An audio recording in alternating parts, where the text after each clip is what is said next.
ورحمۃ اللہ وبرکاتہ۔ الحمد للہ نحمده ونستعینه ونستغفره ونؤمن به ونتوکل علیہ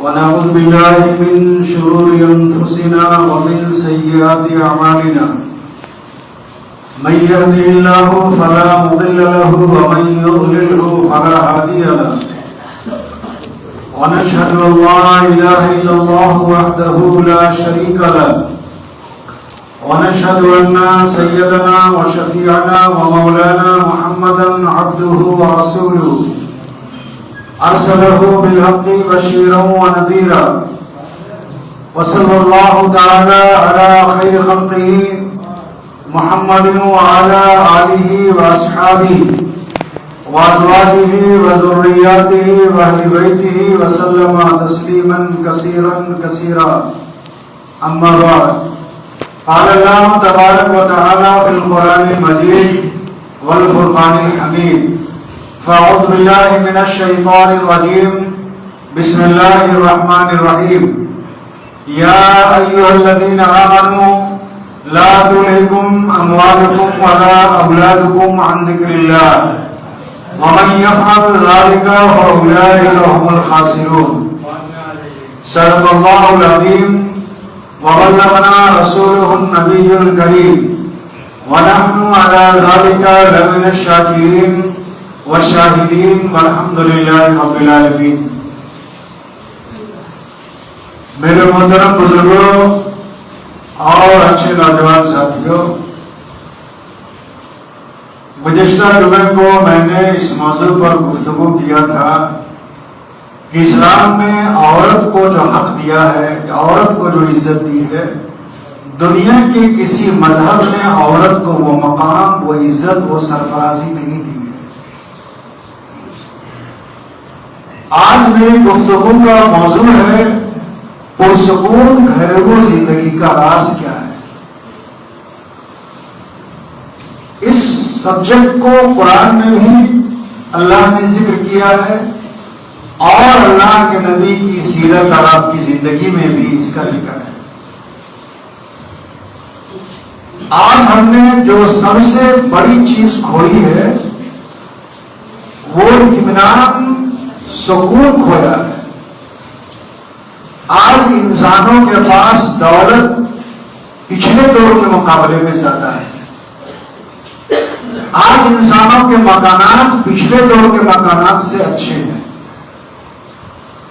آج دنیا کی سہولت اور آشائش اور آرام دہ چیزیں انسانوں کے پاس پہلے کے مقابلے میں زیادہ ہیں، لیکن اس کے باوجود ہمارے گھروں میں اور خود ہمارے دلوں میں اطمینان اور سکون نہیں ہے، چین نہیں ہے۔ لاکھوں کمانے والا بھی پریشان ہے اور روزانہ محنت اور مزدوری کر کے زندگی گزارنے والا بھی پریشان ہے۔ امیر اور غریب، پڑھے لکھے اور جاہل، ہر طبقے کے لوگوں نے اپنی زندگی سے چین اور سکون کھویا ہے۔ اور اللہ نے قرآن میں مسلمانوں کو یاد بتائی کہ الا بذکر اللہ تطمئن القلوب۔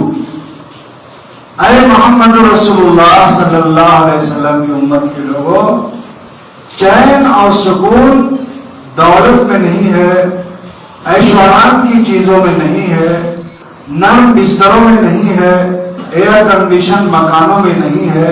الا بذکر اللہ تطمئن القلوب، دلوں کا اطمینان اور سکون اللہ کے ذکر میں۔ ذکر سے مراد یہاں تسبیح لے کے اللہ اللہ کرنا نہیں ہے۔ ذکر کے سے مراد 100 مرتبہ سبحان اللہ کرنا نہیں ہے، حالانکہ وہ بھی ذکر کی ایک قسم ہے۔ دلوں کا اطمینان اللہ کے ذکر میں ہے، یعنی اللہ کی بات ماننے میں۔ اللہ کے رسول جناب محمد رسول اللہ صلی اللہ علیہ وسلم کی بات ماننے میں۔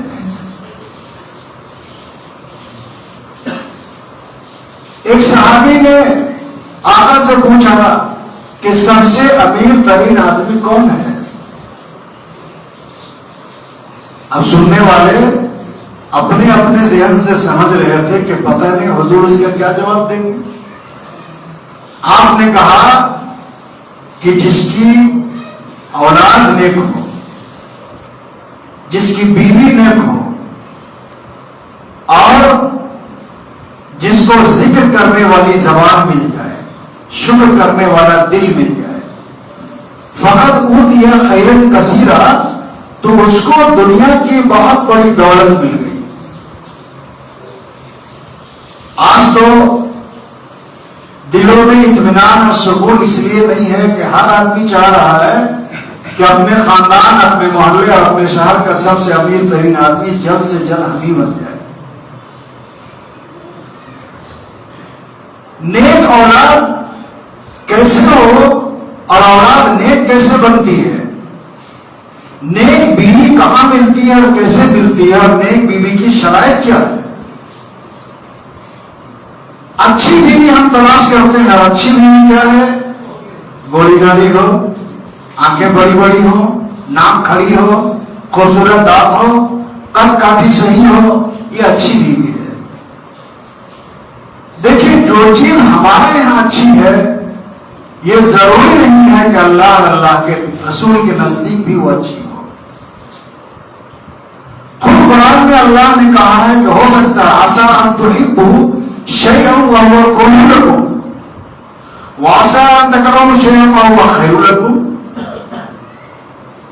اے محمد رسول اللہ صلی اللہ علیہ وسلم کی امت کے لوگوں، مسلمانوں دیکھو، ہو سکتا ہے کہ جس کو تم ناپسند کرتے ہو، جو چیز تم کو اچھی نہیں لگتی ہے، وہ اللہ کے نزدیک اچھی ہو، اور جس کو تم اچھا سمجھتے ہو، جو چیز تم کو اچھی لگتی ہے، ہو سکتا ہے وہ اللہ کے نزدیک اچھی نہیں ہو.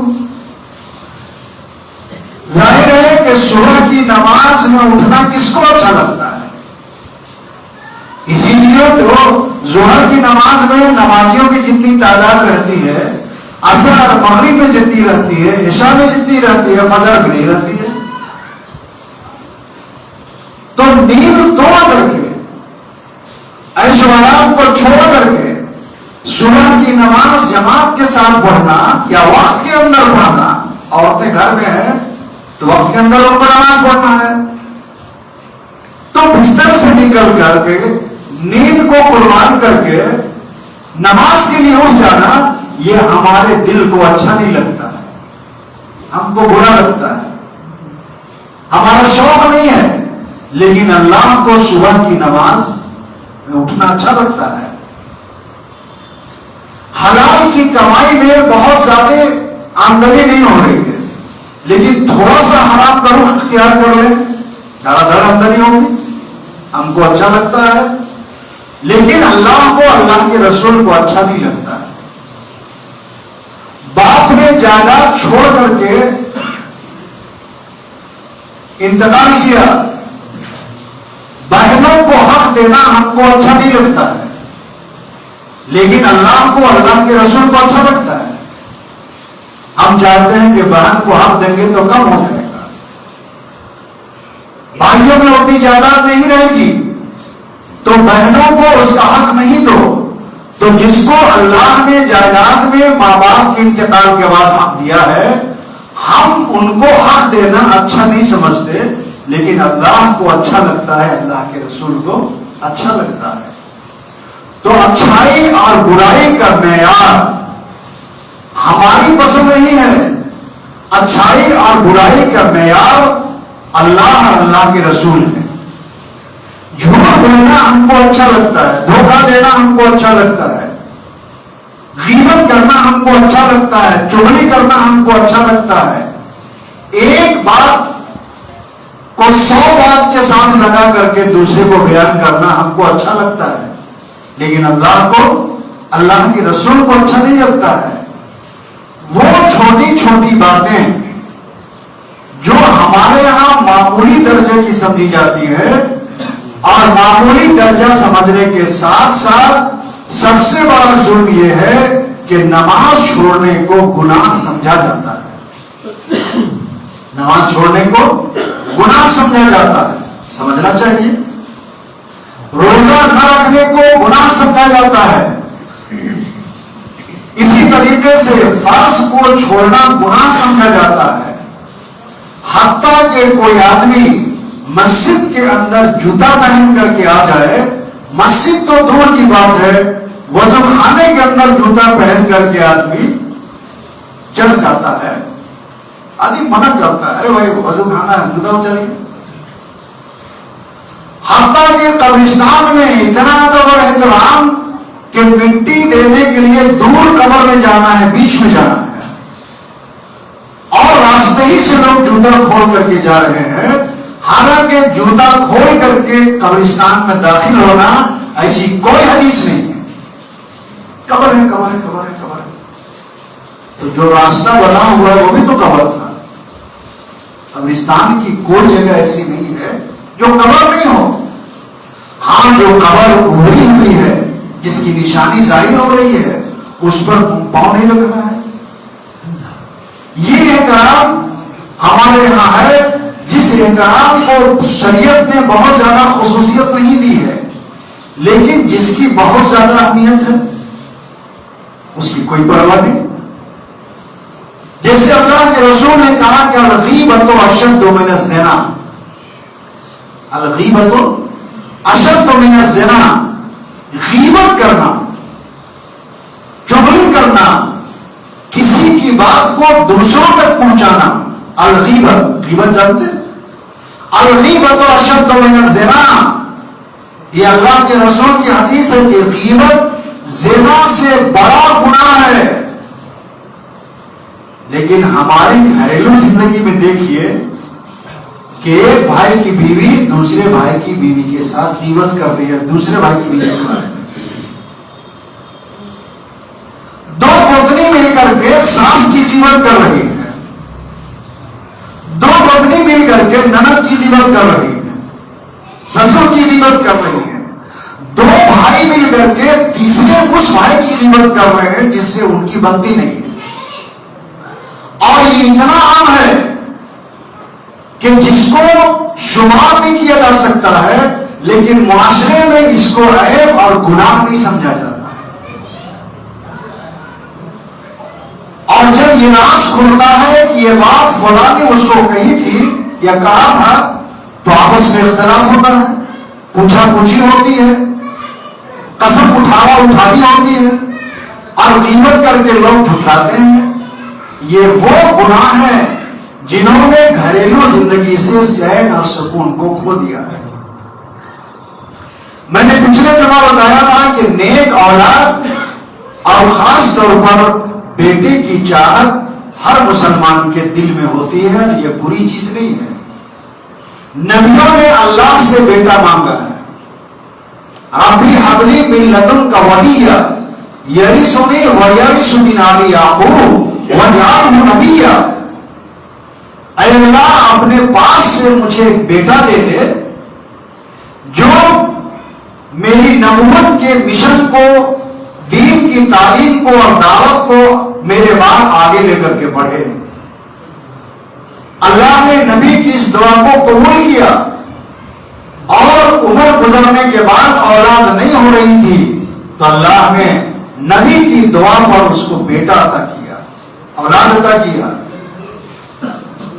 تو یہ ذکر قرآن میں ہے کہ نبی نے بھی اولاد کے لیے دعا کی ہے، بیٹے کے لیے دعا کی ہے.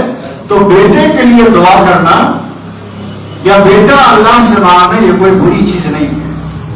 لیکن بیٹا نہیں ہو رہا ہے، بیٹے کے لیے، بیٹا حاصل کرنے کے لیے مختلف مزارات میں جا کر کے قبروں کی مٹی چاٹنا یہ برا ہے.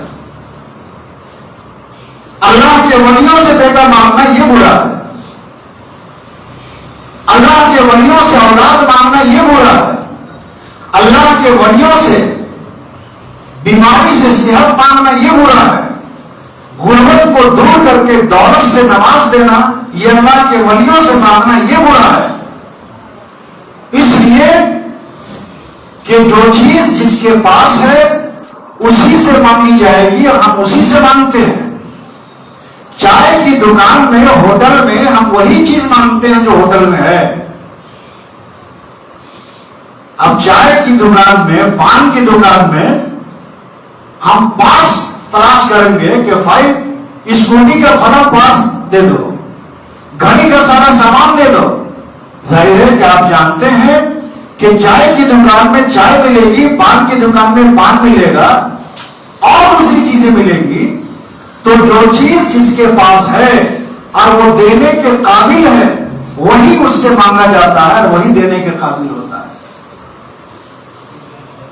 دنیا کی ساری نعمتیں اور ساری چیزیں وَلِلَّهِ مَا فِي السَّمَاوَاتِ وَمَا فِي الْأَرْضِ، ایک جگہ نہیں سینکڑوں جگہ قرآن میں اللہ نے بیان کیا ہے اور اس انداز میں بیان کیا ہے کہ اس کو سمجھنے کے لیے بہت بڑے دماغ کی ضرورت نہیں ہے.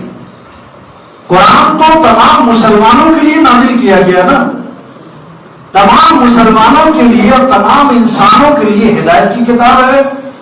اب لوگوں کی مینٹلٹی، لوگوں کی سمجھ، لوگوں کا دماغ اور سمجھنے کا استر الگ الگ ہے.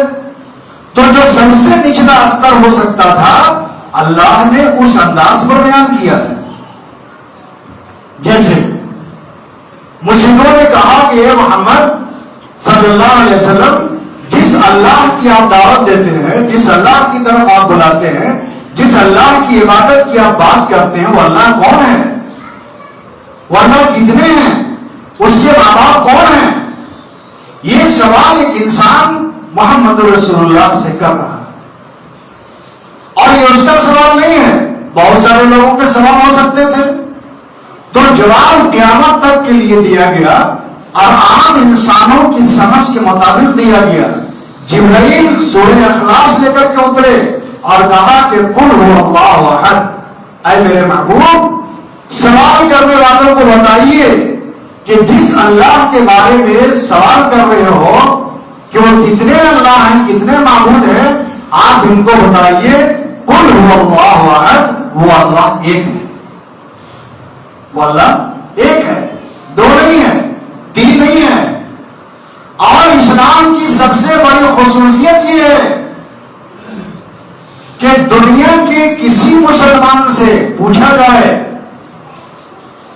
ساؤتھ کے مسلمانوں سے پوچھا جائے، انڈیا ہی کی بات لے لیجئے، بھارت کی بات لے لیجئے، ساؤتھ کے مسلمانوں سے پوچھا جائے کہ تمہارا رب کون ہے، نارتھ کے مسلمانوں سے پوچھا جائے کہ تمہارا رب کون ہے، ایسٹ کے مسلمانوں سے، ویسٹ کے مسلمانوں سے پوچھا جائے، یعنی اتر دکن پورب پچھم جہاں بھی مسلمان بستا ہو، جس بستی اور جس علاقے میں مسلمان بستا ہو، اس سے پوچھا جائے کہ تمہارا رب کون ہے، تم کس کی عبادت کرتے ہو، نماز کس کے لیے پڑھتے ہو، ہر جگہ کا مسلمان کہے گا اللہ، اللہ کہے گا. لیکن دوسرے مذہب کے ماننے والوں سے پوچھئے کہ تمہارا بھگوان کون ہے، تمہارا ایشور کون ہے، تم کس کی پوجا ارچنا کرتے ہو، ساؤتھ کا وہ انسان کچھ اور جواب دے گا، اتر کا انسان کچھ اور جواب دے گا، دکن کا انسان کچھ اور جواب دے گا، پورب کا انسان کچھ اور جواب دے گا، پچھم کا انسان کچھ اور جواب دے گا. مذہب ان کے ہاں ایک ہے. ان سے آپ پوچھئے کہ تم کس مذہب کو مانتے ہو، تو کہے گا کہ ہم سناتن ہیں، سناتن دھرمی ہیں. لیکن اس سناتن دھرمی کا بھگوان اور ایشور ایک نہیں ہے، سینکڑوں خدا ہے. جس سے بھی ذرا سا فائدہ ہوتا ہوا نظر آیا اس کو ہی خدا بنا لیا، اس کو ہی خدا بنا لیا. اسلام کی خوبی یہ ہے کہ اللہ کی پہچان کرائی، اللہ نے خود اپنی پہچان کرائی. نبی کو نہیں کہا کہ آپ اپنے طرف سے بتا دیجئے، قل هو اللہ احد، اے میرے محبوب دین کے ان دشمنوں کو، اسلام مذہب پر حملہ کرنے والوں کو، اسلام پر اعتراض کرنے والوں کو جواب دیجئے، تاکہ قیامت پر اسلام پر بھونکنے والے، مسلمانوں پر بھونکنے والے اور ٹی وی ڈیبیٹ میں اسلام کو نشانہ بنانے والوں کو جواب مل جائے کہ دنیا کے تمام مسلمانوں کا خدا ایک ہے، قل هو اللہ احد، آپ کہیے کہ وہ اللہ ایک ہے، اللہ الصمد، اللہ بے نیاز ہے، اللہ کو ناریل نہیں چاہیے، نماز کی عبادت کے لیے، روزہ رکھنے کے لیے، حج کرنے کے لیے، اللہ سے دعا مانگنے کے لیے تھالی پر اس کو الائچی لانا نہیں چاہیے، ناریل نہیں چاہیے، گنگا جل نہیں چاہیے، پھولوں کا ہار نہیں چاہیے، پیتل کا لوٹا نہیں چاہیے، رنگ نہیں چاہیے، کپڑا نہیں چاہیے، اللہ صمد، اللہ بے نیاز ہے،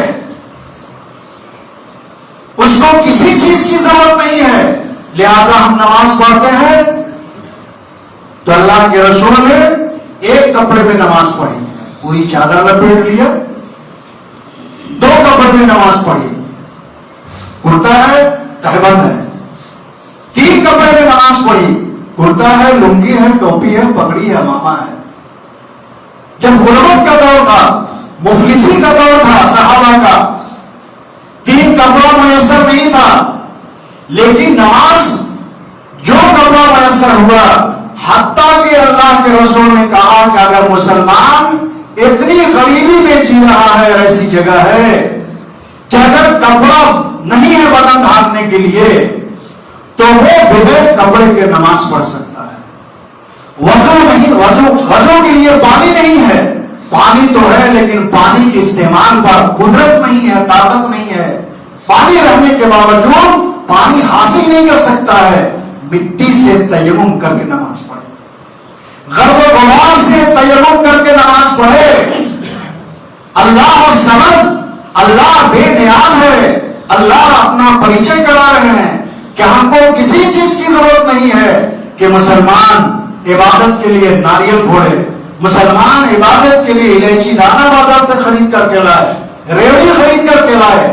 اللہ الصمد، اللہ بے نیاز، لم یلد ولم یولد، اللہ کو کسی نے پیدا نہیں کیا اور اللہ نے کسی کو پیدا نہیں کیا، یعنی اس اللہ کے نہ ماں باپ ہیں نہ اس کی اولاد ہے۔ جیسے تم آپس میں ماں باپ، بیٹا بیٹی اور اولاد والے ہوتے ہو، اللہ ایسا نہیں ہے۔ اللہ خالق کل شیء، اللہ نے اپنی طاقت اور قدرت سے ہر چیز کو بنایا ہے، لیکن اللہ کی کوئی اولاد نہیں ہے، اللہ کی کوئی ماں نہیں ہے، اللہ کا کوئی باپ نہیں ہے۔ جس ماں نے ہم کو پیدا کیا اس کا ادب و احترام تو بہت زیادہ ہے۔ اللہ نے اپنے رسول کے واسطے سے بتایا کہ اولاد کو کہو کہ جنت اپنی ماں کے قدموں کے نیچے تلاش کرے، یعنی ماں کی اتباع اور پیروی میں جنت ہے۔ اگر ماں ناراض ہے تو نماز اس کو کوئی فائدہ نہیں پہنچائے گی، روزہ اس کو کوئی فائدہ نہیں پہنچائے گا، حج اور زکات اس کو کوئی فائدہ نہیں پہنچائے گا، ماں کے قدموں کے نیچے جنت ہے۔ لیکن یہ نہیں کہا کہ ماں کو کسی ایک دن عبادت کر لو، ماں کو سجدہ کر لو۔ دنیا والوں نے ماں کو ایک دن دیا اور مدر ڈے بنایا، مدر ڈے بنایا۔ اسلام نے کہا کہ کوئی دن ایسا نہیں ہے جو ماں کے بغیر کرو، ہر دن ماں کا ہے۔ ہمیں مدر ڈے کے دن ماں کی عزت کرنا نہیں سکھایا۔ وہ کتنے کم ضرف لوگ ہیں جنہوں نے ماں کا احسان سال میں ایک دن مدر ڈے کر منع کر کے دیا کہ آج مدر ڈے ہے، آج فادر ڈے ہے۔ اسلام نے کوئی ڈے نہیں منایا اور مقام ماں کا بتایا، لیکن ماں کو ماں نہیں کہا، خدائی ماں نہیں کہا، یہ تمہاری ماں ہے۔ 2.5 سال تک ہم ماں کا دودھ پیتے ہیں، 2 سال تک دودھ پیتے ہیں، لیکن ماں کا دودھ ہم نہیں بیچتے، ہم ایک ہی کو ماں مانتے ہیں۔ دنیا کی تمام چیزوں سے فائدہ تو ہم لیتے ہیں، فائدہ حاصل کرتے ہیں، لیکن ہم ماں کے مقابلے میں کسی کو ماں نہیں کہتے ہیں۔ مسلمان کی صرف ایک ماں ہے، ہماری دوسری ماں نہیں ہو سکتی ہے، سمجھ رہے ہیں؟ ہماری دوسری ماں نہیں ہو سکتی ہے۔ ہم اس ماں کے مقابلے میں کسی کو ماں کا درجہ نہیں دے سکتے ہیں، مسلمان کی ماں ایک ہو سکتی ہے، لیکن ہم نے دیکھا کسی دنیا میں انسانوں نے اپنی ماں کے مقابلے میں دوسروں کو بھی ماں بنایا ہوا ہے۔ اسلام نے کہا کہ نہیں، اللہ کی نہ کوئی ماں ہے، نہ باپ ہے، نہ بھائی ہے، نہ بہن ہے۔ لم یلد ولم یولد ولم یکن لہ کفوا احد، اور اللہ کے برابر کوئی نہیں ہے، اللہ کا کوئی ساتھی، کوئی پارٹنر، کوئی شریک نہیں ہے۔ ہمارے ہاں خدا کا یہ تصور دیا گیا، اللہ کا یہ تصور دیا گیا، لیکن آج سب سے زیادہ جو بھونکا جا رہا ہے، جو سوال کیا جا رہا ہے، جو بحث کا موضوع اور ذریعہ ہے، وہ اسلام ہے۔ لیکن ایک طرف خوشی کی بات یہ ہے کہ اسلام پر جس دور میں جتنا بھونکا گیا، جتنے سوالات کھڑے گئے اور جتنا اچھالا گیا، اسلام اور مسلمانوں کو اتنا ہی فائدہ ہوا، اتنا ہی فائدہ ہوا۔ اللہ کے نبی جناب محمد رسول اللہ صلی اللہ علیہ وسلم، مکی دور ہے، آپ چھپ چھپ کر کے 3 سال تک ذاتی طور پر ملاقات کر کے، جن سے آپ کے تعلقات اچھے تھے، اسلام کی دعوت دے رہے ہیں۔ اس کے بعد حکم ہوا کہ کھلم کھلا اسلام کی دعوت دیجیے۔ اب آپ ہر ایک سے انفرادی ملاقات کر رہے ہیں، قبیلے کے لوگوں کے پاس جا رہے ہیں، اور حج کے زمانے میں مکے سے باہر، عرب سے باہر جو قبیلے آیا کرتے تھے، آپ ان سے ملاقات کرتے تھے۔ ابو جہل نے کیا کیا؟ ابو لہب نے میٹنگ کی، اسلام کے خلاف مشورے کے لیے ایک ہال انہوں نے بنایا تھا، اس ہال کا نام دار الندوہ تھا۔ دار الندوہ اسلام کے خلاف مشورے اور پلان اور منصوبے، جیسے ہمارے ہاں اسلام کے خلاف منصوبہ اور پلان ناگپور میں بنتا ہے، ہندوستان کا وہی دار الندوہ ہے۔ وہاں مشورے ہوتے ہیں، بڑے بڑے بڑے انٹلیکچوئل جنہوں نے اعلیٰ دماغ پائی ہے، اور ریٹائر ہونے کے بعد اپنی سروس وہ اسلام دشمن لوگوں کو دے دیتے ہیں۔ اسلام کے خلاف جو مشن، جو تحریک کام کر رہی ہے، وہ صلاحیتیں اس ضلع میں جمع ہوتی ہیں۔ وہ ضلع اس ملک کے لیے دار الندوہ کی حیثیت رکھتا ہے۔ جس طریقے سے مکے کے ہال میں مشورے ہوتے تھے کہ کیسے مسلمانوں کو ختم کیا جائے، وہاں مشورہ ہوا حج کے آنے سے پہلے، حج کا زمانہ آنے سے پہلے، اور کہا کہ جتنی سڑکیں باہر سے جتنی سڑکیں مکے میں آتی ہیں، 2 آدمی کھڑا ہو جائے، 2 آدمی کھڑا ہو جائے، اور باہر سے حج کرنے والے جو قافلے ہیں ان کو کہے کہ ہمارے ہاں ایک جادوگر نوجوان ہے جو بہکی بہکی باتیں کرتا ہے، اور جس کی زبان میں، جس کی گفتگو میں جادو کی طرح اثر ہے، وہ ایک جادوئی کلام پیش کرتا ہے، اس کلام میں جادو کا اثر ہے، اور اس کی بولی میں جادو کا اثر ہے، وہ ساحر ہے، جادوگر ہے، اس سے ملاقات مت کرنا۔ وہ بہکا ہوا نوجوان ہے، باپ دادا کے دین سے ہٹا ہوا ہے۔ ہر وہ راستہ جو مکے کی طرف آتا تھا، مثال کے طور پر ہندپڑی داخل ہونے والے کئی راستے ہیں نا، لیک روڈ ہے، پی پی کمپاؤنڈ ہے، سینٹرل اسٹریٹ ہے، ہر وہ راستہ، یہ ہرمو کروڑ روڈ ہے، بیٹھ گئے۔ اب سارے لوگ کہہ رہے ہیں کہ دیکھو بھائی، حج کرو، طواف کرو، اور سیدھے گھر جانا، اس نوجوان سے مت ملنا، وہ قریش کے قبیلے کا ہے، بنو ہاشم خاندان سے ہے، عبد المطلب کا پوتا ہے، اور ایک نیا دین ہمارے یہاں لایا ہے۔ کبھی کبھی نیگیٹو میں اللہ پازیٹو پیدا کر دیتے ہیں، یا کبھی کبھی کوئی آدمی آپ کو نقصان پہنچانے کے لیے کوئی کام کرتا ہے، اللہ اس میں فائدہ ڈال دیتے ہیں۔ ٹھیک ہے نا؟ کورونا کا جب پہلا دور تھا تو مسلمانوں کو اور خاص طور پر جماعت کو کورونا جیوی کہا گیا، کورونا جیوی کہا گیا۔ اور مرکز کو تمام ٹی وی چینلوں نے دکھایا اور کہا کہ کورونا ٹی وی دعوت و تبلیغ کے امیر مولانا صاحب ہیں، اور اتنا زیادہ چرچا ہوا ٹی وی ڈیبیٹ میں مولانا صاحب کا، چھپ گئے، ان کا یہ مکان ہے تو ان کو بہت جلد گرفتار کرنا ہے۔ اگر مولانا صاحب اس طرح سے چاہتے غیر مسلموں میں مشہور ہونا تو نہیں ہو سکتے تھے، نہیں ہو سکتے تھے نا، لیکن پوری دنیا نے کورونا کے نام پر مولانا صاحب کو غیر مسلموں کے بیچ میں مشہور کر دیا، دعوت کے کام کو غیر مسلموں کے بیچ میں مشہور کر دیا۔ مرکز کی اتنی تصویر ہر چینل نے دکھائی صرف مسلمانوں کو بدنام کرنے کے لیے کہ یہ لوگ کورونا جیوی ہیں، پہلے سال جو کم تھا کورونا جیوی ہیں، ان سے کورونا پھیلا ہے۔ مسلمان کہیں پر تھوک دیا، وہاں پر اس نوجوان کو مارا گیا جس کے تھوکنے سے یہاں پر کورونا پھیلا۔ اللہ نے کہا کہ ٹھیک ہے مسلمانوں صبر کرو، واللہ عزیز ذو انتقام، بدلہ لینے والا اصل اللہ کی ذات ہے۔ دوسرے سال کورونا کی وہ وبا پھیلی کہ جن پولیس والوں نے، جن تھانوں نے ہندپڑی کی ایک گلی کو سیل کیا تھا نالہ روڈ کو، اور پوری ہندپڑی کو سیل کر دیا تھا، اسی ملک میں تھانوں کے اندر بھی کورونا کیا اور کہا مسلمانوں کو اور جماعت کے لوگوں کو بدنام کرنے والوں، مسجد سے نکالنے والوں اور ان کو کورونا جیوی کرنے والوں، ہم تو تھانہ میں بھی آتے ہیں۔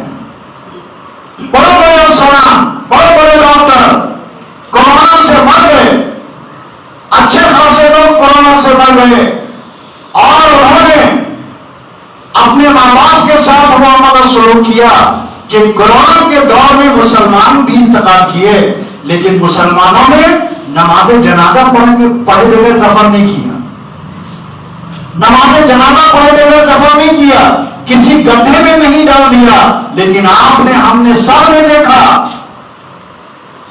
کہ گاڑیوں کو کہا گیا کہ لاش کو اٹھا کر کے لے جاؤ، اور گاڑی والوں نے جا کر کے لاش کو پھینک دیا، گنگا میں لاش تیرتی ہوئی نظر آئی، ان کا انتم سنسکار نہیں کیا گیا۔ اتنا ڈر اور خوف تھا کہ پر رکھنے کے لیے تیار نہیں تھے۔ اللہ نے بدلہ لیا اس ملک میں اور کہا کہ مسلمانوں کو کورونا جیوی کہا، جماعت کو بدنام کیا، مرکز کو بند کروا دیا، ہم کورونا کو وہاں بھیجیں گے کہ تھانہ ٹرانسفر ہو گیا تھا، اسی شہر میں تھانہ ٹرانسفر ہو گیا، تھانے میں کورونا پھیل گیا، تھانہ دوسری جگہ چلا۔ اللہ کی قدرت اور اللہ کی طاقت نظر نہیں آتی ہے؟ ہم لوگوں نے تو دیکھا عدالتوں میں تھانہ کورونا پہنچ گیا، عدالتیں بند ہو گئی۔ اس غیر گزرے دور میں تمام تر بدعمالیوں کے باوجود اور گنہگار ہونے کے باوجود جب اسلام اور مسلمانوں کو کورونا جیوی کہا گیا تو میرے اللہ نے، ہم سب کے اللہ نے اس کورونا کو وہاں تک پہنچا دیا جن کا یہ کہنا تھا کہ کورونا ہم میں نہیں آ سکتا، ہمارے اندر کورونا نہیں آ سکتا ہے۔ ہم طاقتور دواؤں کا استعمال کرتے ہیں، چھڑکاؤ کرتے ہیں، ہم نے ایسی چیزیں، ایسی غذائیں کھائی ہیں کہ کورونا سے لڑنے کی طاقت ہے، لیکن اچھے خاصے لوگ اس دنیا سے چلے گئے، صحت مند لوگ چلے گئے۔ تو کورونا کو مسلمان اور جماعت سے جوڑ کر کے اسی ملک میں بدنام کیا گیا، لیکن اللہ نے دوسرے سال کورونا کی قہر اور وبا ایسی پھیلائی کہ اچھے خاصے لوگ چلے گئے۔ تو مکے کے لوگوں نے کہا کہ مت ملنا، حج کرو، عمرہ کرو، سیدھے چلے جاؤ۔ حج عمرہ کرنے کے بعد قافلہ والے آپس میں چرچا کرنے لگے کہ اگر ہم اپنے گاؤں بستی میں جا کر کے کہیں گے کہ عرب میں ایک عجیب نوجوان تھا جو نیا دین مذہب لایا تھا اور جن سے ملنے کے لیے منع کیا گیا تھا، جب یہ ذکر کریں گے لوٹ کر کے تو لوگ کہیں گے کہ ایک بار مل کیوں نہیں لیے، ایک بار مل لیتے، بات چیت کر لیتے، سن لیتے، سننے میں کیا تھا۔ دیکھو مشرکین مکہ نے محمد رسول اللہ کی دعوت سے ملنے کے لیے، یعنی ان تک دعوت پہنچنے کے لیے مکے کی ہر گلی میں اپنے آدمی کھڑے کر دیے، خود کھڑے ہو گئے، لیکن حضور کا کام آسان ہو گیا۔ اب لوگ آ رہے ہیں، ہر قافلے والے آ رہے ہیں۔ حضور پہلے قافلے والوں کے پاس جاتے تھے، اب حضور ایک جگہ بیٹھے ہوئے قافلے والے لوگ آ رہے ہیں. کیا نام ہے بھائی آپ کا؟ محمد ابن عبداللہ ہوں. آپ کس چیز کی دعوت دیتے ہیں؟ میں دعوت دیتا ہوں کہ ایک اللہ کی عبادت کرو، اس اللہ کے سوا نفع اور نقصان کا مالک کوئی نہیں ہے، اسی نے تم کو پیدا کیا، زمین و آسمان اسی کے بنائی ہوئی ہے، تو وہی عبادت کے لائق ہے. اور میں اسلام کی دعوت دیتا ہوں، میں اللہ کا آخری رسول ہوں. آپ کون سا کلام پیش کرتے ہیں؟ اللہ نے میرے اوپر قرآن نازل کیا، جتنی آیتیں اس وقت تک نازل ہو چکی تھی وہ صورتیں آپ سورہ طٰہٰ پڑھ کے سنا رہے ہیں. اب ان کی زبان عربی تھی، ترجمہ کر کے تو ان کو سمجھانا نہیں تھا. پتہ چلا کہ اسلام سے روکنے کے لیے دارالندوہ میں مشورہ ہوا، آدمی طے کیے گئے خدمت کے لیے کہ تم یہ کام اپنے باپ دادا کے دین کو بچانے کے لیے کرو، لیکن ان کی محنت اسلام کے خلاف نہیں، اسلام کے موافق ہو گئی. اب اللہ کے رسول سے ہر قافلے والا ملنے کے لیے آ رہا ہے، دین سمجھ رہا ہے. مدینے کے لوگ آئے حج میں، اور مدینے کے لوگ ایک ساتھ 6 آدمی مسلمان ہوا، اگلے سال 12 آدمی مسلمان ہوا. اور حضور صلی اللہ علیہ وسلم کی ہجرت کرنے سے پہلے ان 18 مسلمانوں نے مدینے میں دین کی دعوت دی. تو حضور کی ہجرت کر کے جانے کے وقت اسلام وہاں پھیل چکا تھا. اسلام وہاں پھیل چکا تھا. آج بھی اسلام کے سب سے بڑے دشمن اس ملک میں ہندوستانی ٹی وی چینل ہے. کوئی بحث ان کے یہاں نہیں ہے، کوئی بحث ان کے یہاں نہیں ہے. ایک عورت پاکستان سے چلی آئی اور وہ ہندو ہو گئی. اگر وہ مسلمان ہوتی اور اس کا رخ دوسرا ہوتا تو چینل اس کو دوسرا رخ دیتے. چونکہ وہ اسلام سے غیر مسلم ہوئی ہے، ہندو دھرم اس نے اختیار کر لیا اور اسلام کے خلاف وہ بھونک رہی ہے. اس کو اتنا اجاگر کیا کہ ملک کا سب سے بڑا مسئلہ یہی ہے. کیوں؟ یہ جان کے کیا گیا تاکہ 24 سے آنے سے پہلے روزگار کا مسئلہ کھڑا نہیں ہو، کسان کی خودکشی کا مسئلہ کھڑا نہیں ہو، کرپشن کا مسئلہ کھڑا نہیں ہو، مہنگائی کا مسئلہ کھڑا نہیں ہو. اس لیے ہر ٹی وی چینل میں، ہر میڈیا میں آپ دیکھیں گے اسلام اور مسلمانوں کے خلاف بحث ہو رہی ہے. لیکن اس بحث نے لوگوں کو اسلام سمجھنے کا موقع دے دیا، اسلام سمجھنے کا موقع دے دیا. اب اسی بیچ میں ناچنے گانے اور ڈانس کرنے والی ایک عورت عمرہ کے لیے چلی گئی، عمرہ کر رہی ہے. لوگ اسلام سمجھ رہے ہیں. اسلام کی جس دور میں جتنی مخالفت ہوئی ہے اور جتنا زہر اگلا گیا ہے، اللہ نے اسلام دشمنوں کو اسلام سمجھنے کا موقع اتنا ہی دیا ہے. اب لوگ اسلام پڑھ رہے ہیں، اسلام سمجھ رہے ہیں. قرآن کے ترجمے آج جتنی بڑی تعداد میں اس ملک میں اور باہر کی دنیا میں ہو رہے ہیں، کسی مذہب کی کتاب کے ترجمے دوسری زبان میں نہیں ہو رہے ہیں، نہیں ہو رہا. قرآن ہی ایک ایسی کتاب ہے جو دنیا میں سب سے زیادہ پڑھی جاتی ہے، اور یہ کسی مسلمان کا سروے نہیں ہے، یہ غیر مسلموں کا سروے ہے کہ دنیا میں سب سے زیادہ پڑھی جانے والی کتاب قرآن ہے. جس کتاب کے سب سے زیادہ دنیا کی مختلف زبانوں میں ترجمے ہوئے وہ صرف قرآن ہے. قرآن کے مقابلے میں کوئی کتاب کھڑی نہیں ہو سکتی ہے، اور کسی کتاب کو قرآن کے مقابلے میں کھڑا نہیں کیا جا سکتا ہے. اس لیے کہ آج کے سائنٹیفک دور میں سب سے زیادہ آتھینٹسٹی جو ہے، سچائی اور اصلیت، وہ صرف قرآن کے ساتھ ہے. کوئی آسمانی کتاب، ہر وہ بک جس کو ایشوریہ پستک کہا گیا ہے، اس کے اندر اتنی صلاحیت نہیں ہے کہ جس زمانے میں وہ کتاب اتری تھی یا جس پر اتاری گئی تھی، آج وہ کتاب اپنی اصلی حالت میں نہیں ہے، اپنی اصلی حالت میں نہیں ہے. لیکن حال تو یہاں یہ ہے کہ حافظ قرآن تراویح پڑھ رہا ہے، یا امام نماز میں کوئی سورت پڑھ رہا ہے اور بھول گیا تو جاننے والا پیچھے سے لقمہ دے دیتا ہے. یہ نہیں دیکھتا ہے کہ ہم جاہل ہیں اور نماز پڑھانے والا حافظ عالم ہے. نہیں، آپ عالم ہیں، آپ حافظ ہیں اور آپ امام ہیں، لیکن جہاں پر بھول رہے ہیں وہ سورت واحد ہم کو یاد ہے. اور اگر غلط پڑھنے کے باوجود کسی نے لقمہ نہیں دیا، کسی نے لقمہ نہیں دیا، کوئی جاننے والا نہیں تھا، لیکن امام سمجھا کہ نہیں، ہم نے ایک آیت چھوڑ کر کے دوسری آیت پڑھ دی. نماز کا مسئلہ اس کو معلوم ہے، وہ عالم ہے، اس نے سجدہ سہو کیا. سلام پھیرنے کے بعد مقتدیوں نے پوچھا کہ حافظ صاحب، امام صاحب، آپ نے تو کوئی بظاہر غلطی نہیں کی تھی، سجدہ سہو کیوں کیا؟ کہا کرے بھائی ترتیب پلٹ گئی تھی، بیچ میں ایک آیت چھوٹ گئی تھی. ظاہر بات ہے کہ امام حافظ ہوگا اور عالم ہوگا تو اس کو مسئلہ یاد ہوگا، اور خالی حافظ ہوگا تو اس کو قرآن تو یاد ہوگا، مسئلہ یاد نہیں ہوگا. اسی لیے امام افضل وہ ہے جو عالم بھی ہے اور نماز کے مسائل سے واقف بھی ہے. تو قرآن غلط پڑھ کر کے وہ پار بھی تو ہو سکتا تھا، مقتدی نے نہیں پکڑی، لیکن اندر آتما اس کو مجبور کرتی ہے کہ تم نے قرآن کی ایک آیت چھوڑ دی، بیچ میں ایک آیت کاٹ دی، اس سے نماز فاسد ہو گئی، بغیر سجدہ سہو کے نماز نہیں ہو سکتی ہے. تو وہ امام مقتدیوں کے نہ جاننے کے باوجود سجدہ سہو کر کے نماز مکمل کرتا ہے. یہ ہے قرآن کی اصلیت اور یہ قرآن کی آتھینٹسٹی ہے، سچائی ہے. اسلام کسی دور میں جھک کے نہیں رہا ہے. الاسلام یعلو ولا یعلی علیہ.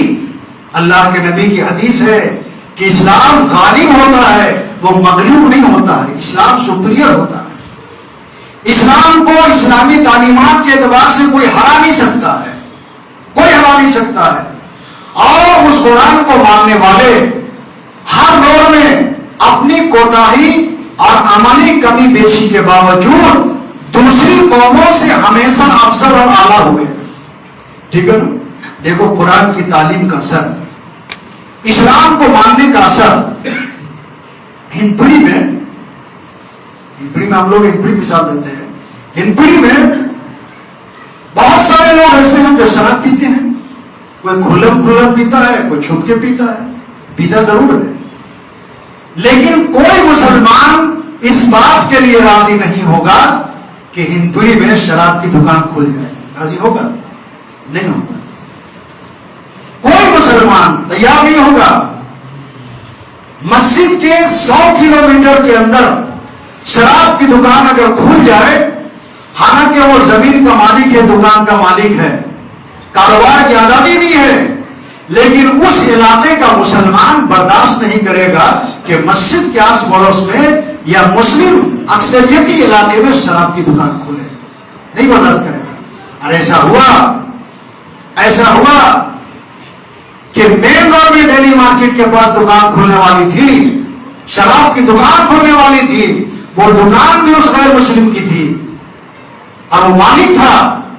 لیکن جب میں نے آواز اٹھائی اور بہت سارے لوگوں تک یہ بات پہنچائی، لوگ کھڑے ہوئے، تو وہ دکان نہیں کھلنے دی گئی. اور ضلع پرشاسن کو سمجھایا گیا کہ شراب کے دکان کھلنے سے یہاں یہ صورتحال پیدا ہوگی، اگر مسلمان کھڑے نہیں ہوتے تو شراب کی دکان کھل جاتی. دوسرے مذہب کے اندر یہ بات نہیں ہے. ان کو یہ مطلب ہی نہیں ہے کہ ہمارے محلے میں شراب کی دکان کھلتی ہے یا نہیں کھلتی ہے. یہ جو ایمانی اسپرٹ ہمارے اندر ہے، یہ کس نے پیدا کیا؟ اسلام نے پیدا کیا نا، قرآن نے پیدا کیا، اللہ کے نبی جناب محمد رسول اللہ صلی اللہ علیہ وسلم کی تعلیمات نے پیدا کیا. ہو سکتا ہے اور ہو سکتا ہے نہیں، ہمارے اندر، آپ کے اندر بہت ساری کمیاں ہیں، لیکن پیغمبر اسلام کے خلاف اگر کسی نے بھونکا تو ہم سڑکوں پر آ گئے. ہماری 2 نوجوان کمسن نوجوانوں نے جان کی بازی لگا دی. نہیں دیکھا کہ سامنے طاقتور پولیس کھڑی ہے. اللہ کے نبی کی محبت، اسلام کی محبت، ان کا ایمانی جوش اور ان کا موت سے بے خوف ہونے کا جذبہ آگے اس کو بڑھاتا گیا. اور ساحل اور مدثر چلے گئے، شہید ہو گئے. کس کے لیے؟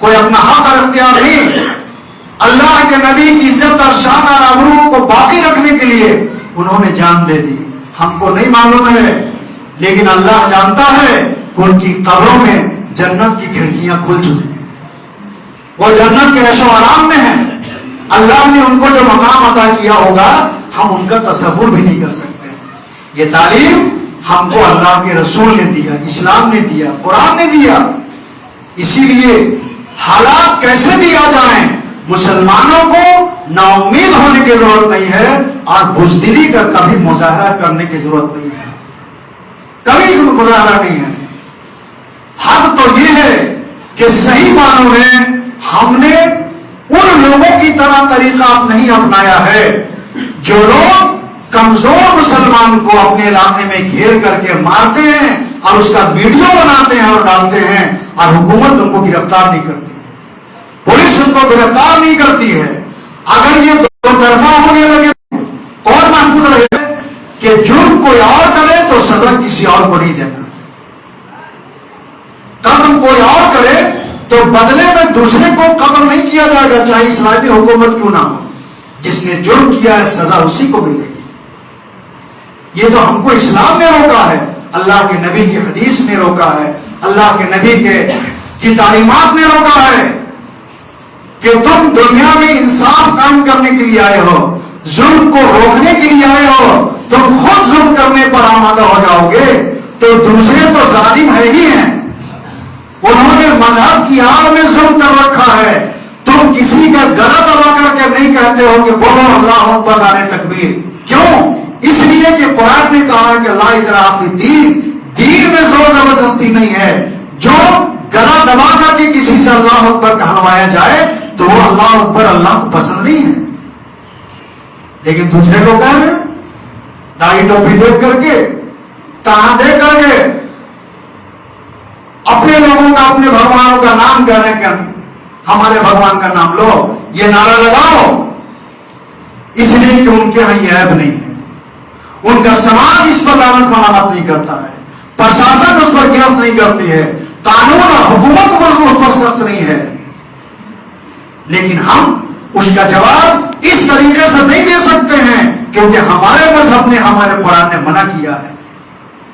ہم نے بار پروگرام میں کہتے ہیں کہ انسانی دوستی اور انسانی ہمدردی اگر دیکھنا ہو تو مسلمانوں کے محلوں میں جاؤ کہ عین فساد کے موقع پر ماحول گرم ہوتا ہے, اس موقع پر ہندپوری میں خونچا والا, ٹھیلا والا, پھچکا والا روزانہ 1000 روپے کما کے جاتا ہے. لیکن کبھی مسلمانوں نے کسی ٹھیلے والے کو غائب نہیں کیا ہے, ان کو نالے میں مار کے نہیں ڈالتا, اس کا ٹھیلا نہیں الٹا اور اس کو ویڈیو نہیں بنائی. دوسرے علاقوں میں پھلوں کے ٹھیلے الٹ دیے گئے اس لیے کہ مسلمان ہے اور کہا گیا کائنہ ہمارے محلے میں تم سامان بیچنے نہیں آؤ گے. لیکن ہندپوری کے اس ماحول میں, آزاد بستی میں غیر مسلم ٹیکا لگائے ہوا ہے اور ہر آدمی جانتا ہے کہ مسلمان نہیں ہے, لیکن 11 بجے رات تک ہمارے محلوں میں اور بالکل مسلم اکثریت علاقے میں وہ غیر مسلم اطمینان اور سکون کے ساتھ رات 11 بجے تک چھولا, پھچکا, ٹھیلا, چائے اور دوسری چیزیں آرام سے روزانہ کماتا ہے اور جاتا ہے. میڈیا اس کو نہیں دکھائے گی, میڈیا اس کو نہیں دکھائے گی, اس لیے کہ اس سے مسلمانوں کی خوبی ظاہر ہوگی. کیا ہم اس ماحول میں اور اس دور میں کوئی داڑھی ٹوپی والا چٹیا میں کاروبار کر سکتا ہے, مدرکم کے میں کاروبار کر سکتا ہے؟ نہیں, اس کا منع ہو جائے گا, وہ غائب ہو جائے گا, لوگ اس کو مار دیں گے. لیکن ہمارے اسلام نے ایسا نہیں سکھایا, ہمارے آقا نے ایسا نہیں سکھایا, قرآن نے ایسا نہیں سکھایا. یہی وجہ ہے کہ مسلمانوں کے اندر, اسلام کے اندر انسانیت دوستی جتنی ہے کسی مذہب میں نہیں ہے. اس کو اعلان کرنے کی ضرورت ہے اور ہم نے اس کو پریکٹیکل کر کے دکھایا ہے. ہمارے محلوں میں میڈیا والوں کو چیلنج ہے, میں کہتا ہوں کہ رات کے 11 بجے جا کر کے دیکھو, مسلمانوں کی رحم دلی دیکھو, انسانیت دوستی دیکھو مسلمانوں کو. میڈیا والے آتے ہیں میرا انٹرویو لیتے, میں کہتا ہوں کہ رات کے 11 بجے 10 بجے ہندپوری اور ندی گرون اور مختلف محلوں میں گھوم کر کے دیکھو تو پھچکا بیچنے والا غیر مسلم بھی دیکھتا, چنا بیچنے والا غیر مسلم ملے گا، چاٹ بیچنے والا غیر مسلم ملے گا، لیکن مجال ہے کہ کوئی کسی کو دھمکی دے دے کہ کلمہ نہ، یا اس کو مار کے بھگا دیا ہو اپنی جگہ سے، یہ ہماری انسانیت دوستی ہے۔ اس کے باوجود اس ملک میں ہم کو ناپسند کیا جاتا ہے، اس کے باوجود اس ملک میں ہم کو نشانہ بنایا جاتا ہے، اس کے باوجود اس ملک میں ہم کو برا بھلا کہا جاتا ہے، ہمارے نوجوانوں کو ڈرایا اور دھمکایا جاتا ہے، جھوٹے مقدمے ہم پر ڈالے جاتے ہیں۔ اس کے باوجود ہم اللہ کا دامن نہیں چھوڑتے، صبر کا دامن نہیں چھوڑتے۔ کس نے سکھایا؟ قرآن نے سکھایا، اللہ کے نبی کی حدیث نے سکھایا، صحابہ کی تعلیمات نے سکھایا ہے، مسجد کی اس تقریر نے سکھایا ہے، مسجد کی ان بیانوں نے سکھایا ہے، تبھی ہمارے اندر اسلامی اسپرٹ قائم ہے۔ آخری بات، بہت خوشی کا موقع ہے کہ مختلف علاقوں سے اور مختلف دور دور سے لوگ اللہ یہاں آ رہے ہیں جمعہ پڑھنے، اور اسی کی بنیاد پر کمیٹی نے تیسری منزل کی چھت